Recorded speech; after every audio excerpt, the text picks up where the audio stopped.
Hey guys, welcome back to another edition of the Cool Sports Network. I am your host, Chase Coburn, and today I am joined by a very special guest, a lead ESPN NFL draft analyst, Matt Miller. Matt, thanks for joining me. Welcome to the show. Yeah, Chase, thanks for having me. I appreciate it. I'm so glad you're able to join me. How are you surviving during the chaos being 6 days away from the NFL draft? It's starting to calm down a little bit, which, knock on wood, I may have just jinxed myself, but it does feel like it's starting to calm down. Where I'm from in Missouri, we have a saying, "The hay is in the barn," which means like you can only do so much Yep, work before it's time to just like get ready. And so I sure. feel like the hay's in the barn at this point. I've studied all the players, my rankings are out, my final mock draft will be out Wednesday night.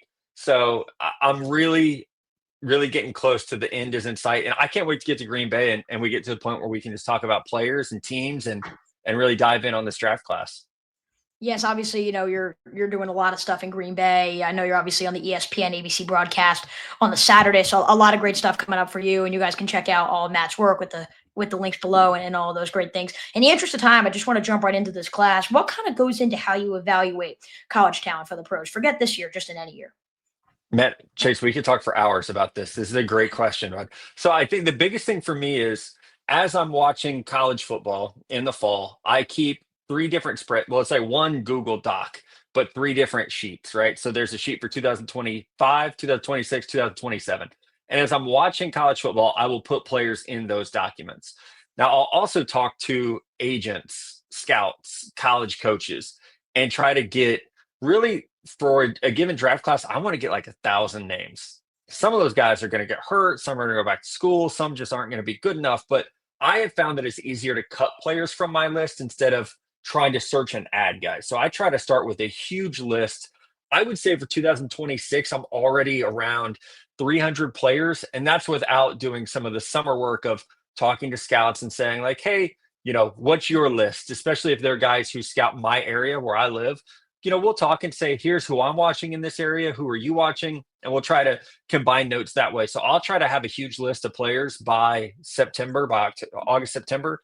And then it's just the fun part of watching football and writing notes Yep. about those guys. But that process, truly, I finished last week. So people will get on me sometimes and say, hey, the game's been over since December. Why are you moving, guys?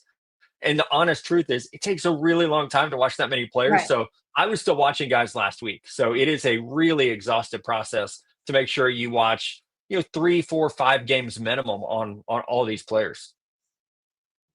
It's unbelievable the work that you do, and obviously you do so many great things for ESPN.com. And then when you fill in on different radio and TV stations and stuff like that, and we're so appreciative of you coming on because you are such an expert on this topic. A few years ago, I interviewed a sports psychologist who evaluates the character of a prospect for NFL teams. They like hire him to go to the combine, and he tries to speak with them to get to know them as people. Obviously, I know you more stick to the X's and O's, but how do you believe a person's character kind of goes into how NFL teams evaluate talents? Yeah, it's huge. Really early in my career, I got connected with a gentleman by the name of Trevor Moad, and he's passed away since, unfortunately. But he was one of the pioneers in the kind of sports science, and I just absorbed everything that he could possibly teach me about exactly what you're speaking about. So I try to factor it in, but I'm also aware of I only know what I know, and so I try not to rely on second or third hand information. I also try not to you, let's say there's 500 players in a draft pool that we're evaluating. Maybe you Sure. get character information on 25 of those guys. That doesn't mean the other 475 don't have something that might be a concern for teams, right? So I don't want to overly discount players because of rumors or red flags. So it's always in the back of your mind, I think, and it would be more so if I worked for a team because Sure. then you're trying to figure out, does this player fit into our city, our culture, our locker room, our positional group? So I think that is the part where you hear about character and personality and work ethic. That matters so much more if you're working for a team than it does if you have a job like mine, where I feel like it's our job to explain to people, like, we are the gap between teams and the public, right? And so it's our job, Sure. if a good player falls in the draft, then we can say, okay, here's this could be a potential reason why, because there were these concerns about whatever it might be away from the field. It is 100% important. And you look at some of the biggest busts in NFL history, and that's a whole other conversation for a different day, but you can find a common pattern that it oftentimes doesn't have to do with the talent on the field. It kind of just has to do with the way that they present themselves and the way that they're able to work and really work at those talents and be successful at the pro stage. Number one overall, it feels like it's a foregone conclusion that Cam Ward is going to Tennessee, barring a trade where the Titans no longer have the first pick. You projected this in your mock draft. I feel like everyone has at this point. But he's not that can't miss prospect. Without that like can't miss guy in this year's draft, what would your concern be about taking Ward if you're the Titans?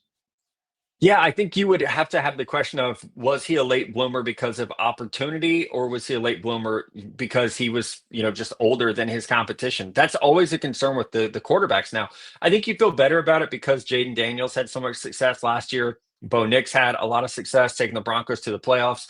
But that would always be in the back of my mind when we have older quarterbacks is, are you beating up on 18, 19-year-olds and that's why you look so good? Or did it just finally click for you? Because experience is so important at the quarterback position. Reps are so important. So there's that kind of constant struggle of trying to figure out, why is this player breaking out at the point that they are. And Cam Ward was good at Washington State, but he would have been a day 3 draft pick had he entered last year's draft. So for him to go to Miami, have the breakout season, and get into a weaker quarterback class, we got to be honest about that. That's absolutely helping his case to be the number 1 overall pick this year. But he had a great year, and I'm excited to see what he can do in Brian Callahan's offense. I hope the Titans get him some more weapons because Calvin Ridley, Traylon Burks, like, you need more than that. You need more weapons than those two guys. They've got 2 pretty good running backs, but my hope is with their 2nd round pick, they use that to give Cam Ward another option in the passing game. And you kind of just mentioned it. Like, obviously, oftentimes you see a quarterback go first overall and you see these generational quarterbacks. But you tweeted something the other day that I found so fascinating and I agree with, is that it's better for an NFL team to pass on taking a quarterback than reaching on one and missing. I mean, last year, I'm not saying anyone missed, but we saw 6 quarterbacks go in the top 12 of the draft. Are we going to see kind of this chase for quarterbacks, this overvaluation of quarterbacks again in this year's draft, or is it going to be nothing like last year's? I don't think it will be like last year because the quality of prospect is not up to par with last year. So I don't think we'll see the race. I can't find teams that love Shedeur Sanders in the top 10 or teams that love Jackson Dart in the top 10. I think a lot of teams really like those guys at the top of the 2nd round. So we may see some trades into the late 1st round if those players happen to fall. But I think we see Cam Ward go first. If the Giants don't take Shedeur at 3, we could be in for a really long wait. Maybe like 20 Yeah. picks. We could be waiting for the next quarterback to come off the board. It's kind of like the one year we saw Will Levis out of nowhere, projected to be a top 5 pick and then didn't go toward the 2nd round. The draft is just Yep. so unpredictable. How do you kind of adjust on the fly during that kind of a situation where if you see a guy like Will Levis who's going to go in the top 5, he's in the 2nd round? What are you telling a national audience watching you? Yeah, I mean, you're trying to forecast ahead. You start to look at where are the landing spots, where are they going to be? Because you hit this point in the draft order that's no man's land for a quarterback because you have the bad teams at the top, and then you have this gap of teams that they have their guy or they've invested in a young quarterback, so they wouldn't be willing to start over at the position. And then you get to the playoff teams. And what's happened now in the NFL, if you think about it, there aren't very many old quarterbacks anymore. Right. When Aaron Rodgers started to fall, Brett Favre was an old quarterback. When Jordan Love started to fall, Aaron Rodgers was an old quarterback. Even when Lamar Jackson, Joe Flacco was an aging quarterback at that point in time. So I think what we look at right now is there just aren't many of those established older quarterbacks where you could say, okay, this team, if a quarterback gets to the 20s, they can start thinking about a quarterback of the future. That really doesn't exist this year. So that's what I would be saying is, hey, let's buckle up. We could be in for a wait for this next quarterback to come off the board because there just Right. aren't many obvious landing spots. There are some fun ones that would be out of left field, like Miami or Seattle, but there's not those established, clear cut spots that a quarterback could go. What about San Francisco? I mean, obviously there's the whole situation with Brock Purdy. Could you see them kind of going the backup plan route? I mean, they could. That's fascinating. I haven't thought about that. But instead of paying Brock Purdy $50 million, I Right. think you could draft a quarterback, Yeah, right? Especially if apparently you're you not. found If you, apparently you found your franchise quarterback at the last pick in the draft. Who knows where you could find in the first right. round? Yeah. It seems like they're really happy with him. I thought Brock had a good year last year, despite Yeah. all the injuries they had around them. But it will be like Chase. Every team that comes up, you'll have to say, Okay, how confident are they in their guy? How, San Francisco, Dallas, they seem locked in, but Miami, Tua's been Sure. hurt a lot. Is Miami a quarterback team? The Colts probably aren't because they signed Daniel Jones and you wouldn't have enough reps for guys, but I think every team is going to have to look around the room and have that conversation of are we sure our guy's the guy, or do we want to take a shot on a quarterback here and open things up to a competition? I mean, we could be talking for hours about, different quarterbacks, how to value them, what you look for in the draft. I want to transition to a guy who plays two positions. It's Travis Hunter. He recently claimed that he would stop playing football, in quotes, if if the team that selects him in the draft won't let him play both ways. Just in a crazy statement for so many reasons. When I saw it, it's kind of a two-part question. How would this go into your analysis if you're a team looking to draft him? And then if they do let him play both ways, is it even feasible for him to thrive in both areas? I feel like he was comfortable saying that because he knows the Cleveland Browns are going to draft him, and they've already said we're going to let you play both ways. So it's like Right. he's very, very confident in being able to have that opinion. I think it's going to be tough to play both ways. I really do. It's so hard to make the transition from college to the NFL playing one position. Mastering just wide receiver or just cornerback is so difficult to do. Now, if anyone could do it, I think it is Travis Hunter because he's a special athlete. He's a 4.0 student.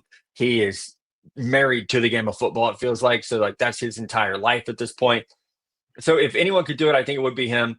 I'm just from an analytical standpoint, I'm fascinated to see how it plays out. I guess I would say I'm like kind of skeptical that he can be great at two positions just because of the time it takes to be great at one. And it will be that conversation of are you holding him back from being great at one position as he tries to be good at two? And that's something that the Browns are going to have to navigate. I mean, you look at I feel like Travis Hunter and Shedeur Sanders both fit just the personality of what it means to play under Deion Sanders, and I'm very curious to see if that kind of same personality and swagger and confidence, if it will translate to the NFL level, and if it will translate just in terms of the quality on the field as well that we saw from Hunter in college. I want to talk about some sleepers. Who's one player that not many people are thinking about right now that's going to go higher than expected on Thursday or Friday? Oh my gosh, my answer to this has been Armand Membo from Missouri, and he could be a top four draft pick. He won't get out of the top 10, I don't think, but he was not a household name during the college football season. Mizzou had a good year, they won 10 games, but he wasn't seen as, Kelvin Banks or Will Campbell. He wasn't up in that category. But as soon as he declared for the draft in late December as a true junior, his stock has been rising it feels like every week his stock goes up. So he's the player now that I think if we had talked 4 months ago, we would say, "Oh, this is a player I like, and he has some potential." Yeah. Now he's a top 10 lock. Who's a guy that you'd stay clear of drafting compared to the position they're expected to go at the current time? And this isn't. I don't want to be super negative about a player, but Shamar Stewart from Texas A&M scares me based on where he's going to be drafted. If he's drafted in the top 15, which seems likely, a player who only had 1.5 sacks in each of the last 3 seasons would give me pause because I think pass rush production is something that translates to the NFL. If you have tackles for loss, sacks in college, that usually Sure. translates pretty well to the pros. And if you don't, usually it's really, really hard unless you're Danielle Hunter or Chop Robinson last year. It's really hard to break out of that, kind of funk of not having production as a pass rusher. So he's the player that if I were working for a front office, we wouldn't draft him in the top 15 or 16. I think it's too much of a risk. Completely understood. I mean, last season we're talking about kind of the top half of the draft, the guys who could, go really high in the draft, and the teams that are really looking for those great young prospects. Last season, we saw the Philadelphia Eagles use two draft picks to help orchestrate a Super Bowl winning defense. If you're looking at those final picks of the first round currently for those contending teams that need that one step, or Philly, the next step to win back to back, what kind of Yeah. player should they be grabbing in that range?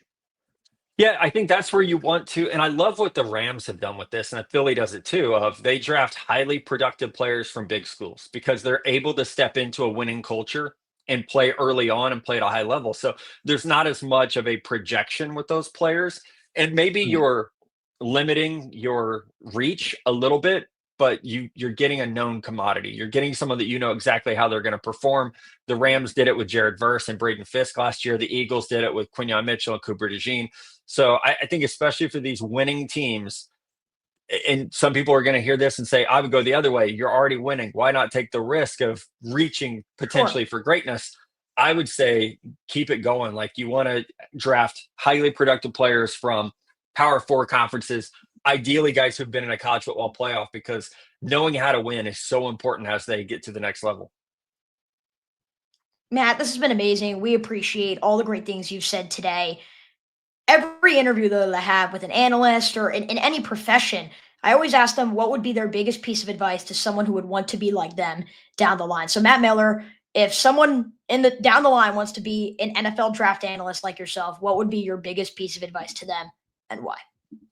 Yeah, for me, it would be just do the work. I was not a great high school football player. I didn't go to journalism school, but I loved talking about the draft and writing about the draft. So I just started doing it. And I started a small website that gave me an opportunity to go to another small website, which was called Bleacher Report, that blew up and became a huge website. And I got to spend 10 years there. And then I went from Bleacher Report to ESPN, all because I was willing to do the work and learn how to do things on my own.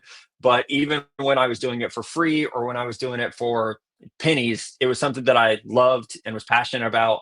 And so just keep with it. You're never too young to start, especially with YouTube and social media. You're never too young to Sure. start. It's so easy to get out there. So do the work and stick with it. It's unfortunate, there's not a lot of young draft content creators right now. So hopefully that's something that changes in the industry, and we get back to having more folks like yourself who are passionate about the NFL and passionate about the draft.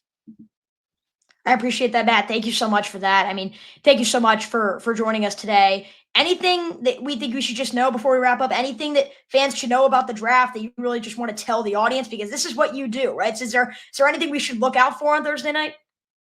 Well, we covered the Shedeur Sanders situation. That's going to be I think the storyline that everyone talks about. I would say this.